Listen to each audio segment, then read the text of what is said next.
ძვირფასო სტუმრებო, მოგესალმებით, ბატონო გიორგი, დიდი მადლობა მოწვევისთვის. წლის განმავლობაში რომელიც ხმარდებოდა სხვადასხვა ფაზაში მნიშვნელოვანი ახაზი დაესვას. სწორედ ამ მიმართულებით თავდაცვის სამინისტროში საქართველოს თავდაცვის ძალებში და სიამაყით მემორანდუმი, ეს ძალიან მაგარი სკოლა, მე თვითონ ვიქირავ. ძალიან მოკლედ მინდა ძალიან დიდი სიხარულით და შორის არსებობს რაღაც მობა, რომელიც ნებისმიერ სიტუაციაში, სადაც არ უნდა შევხვდე, ერთმანეთს ყოველთვის რა გეგმები გვაქვს მომავალისათვის და საგანების საქმეთა სახელმწიფო სამსახურის დირექტორის საკუთრებით ვესალმები ჩემს მეგობრებს. ეს უბრალოდ კაცი ვერავინ დაამარცხა. Polisis da, რომ ჩვენი დროშა რეაბილიტაცია თურქეთში, ეს ბავშვთანახში და კომუნიკაციურ ჯურნალაკეთო.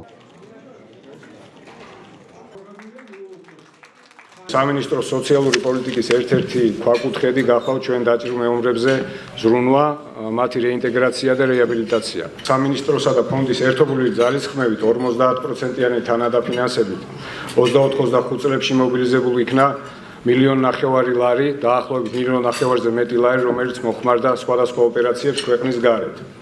ამის პარალელურად საქართველოს თავდაცვის სამინისტროს ბიუჯეტიდან გამოყოფილი იყო 12 მილიონი ლარი უკანასკნელი 2 წლის განმავლობაში, რომელიც ხმარდებოდა სხვადასხვა საჭიროებებს.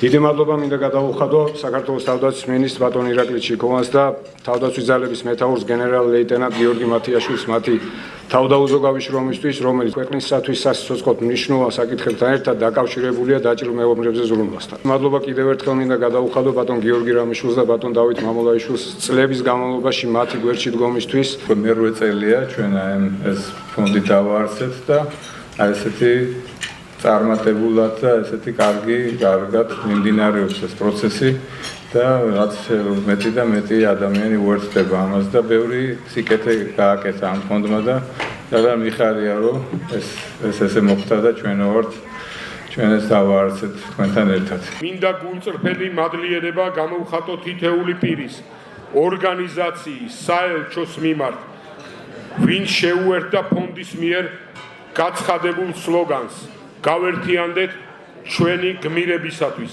და თავისი წვლილი შეიტანა ჩვენი გმირი ჯარისკაცების ვეტერანების წინაშე არსებული გამოწვევების დაძლევაში. ეს დაჭრილთა თანადგომის ფონდის მიერ იქნა ორგანიზებული ძალიან საინტერესო შეხვედრა, შეჯამება თუ რა გააკეთა ფონდმა და რა გააკეთა საქართველოს თავდაცვის სამინისტრომ დაჭრილ და დაშავებული სამხედროებისთვის, მათი ჯანმრთელობის, მათი სოციალური პრობლემებისა თუ ადაპტირებული სპორტის განვითარების მხრივ. ძალიან საინტერესო გამოსვლები იყო.